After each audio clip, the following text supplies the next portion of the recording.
Giant's Tale, written by Karen Moakler, illustrated by Robert Squire. Hello, I'm George the Giant. Morning, noon, and night, I used to eat nothing but sheep. I was sick of sheep, even in my dreams. One day, out in my yard, I met a funny little man. He was littler than most. I was holding some beans in my hand at the time. I was thinking of starting a vegetable garden. "Those are some fine-looking beans," he said. "Thanks," I said. "If you give me those beans," said the man, "I'll give you a special goose."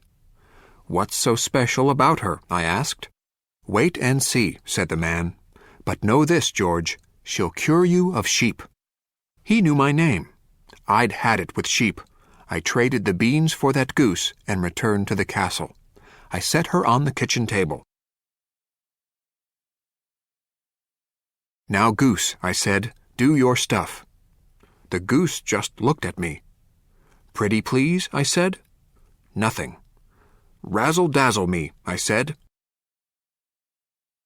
I thought about roasting her up for dinner, but during my afternoon nap, she laid 3 golden eggs. I traded those eggs for a wagon load of doughnuts. No more sheep for me. For months, I ate nothing but doughnuts. Then one day, coming into the kitchen for lunch, I smelled a weird smell. Stinky. Wrong. Human. Some giants like the taste of humans. Me, I've never tried one. I can never get past that smell. Still, I sang the song all giants learn in school to scare humans away. Fee-fi-fo-fum, I smell the blood of an Englishman. Be he alive or be he dead, I'll grind his bones to make my bread.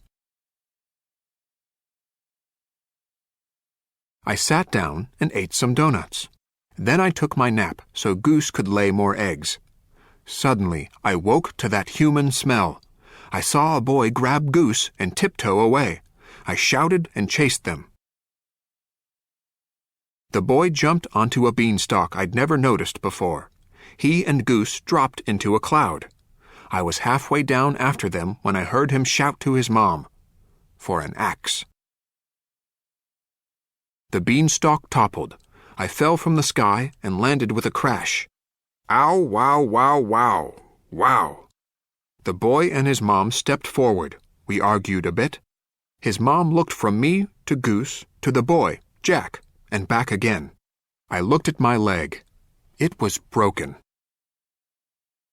"I can fix your leg," Jack's mom said at last, "but you'll have to stay here until it heals."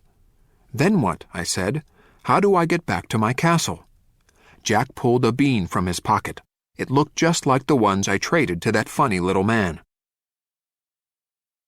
"Fine," I grumbled. That first night, they didn't know what to feed me. "Anything but sheep," I said, "or doughnuts." Turns out they didn't have sheep, doughnuts, or much else. So the mom threw a bunch of green beans in a pot. She cooked up the best soup I've ever tasted. For the next 6 weeks, Jack took Goose's eggs to market almost every day. He brought home a bunch of different foods.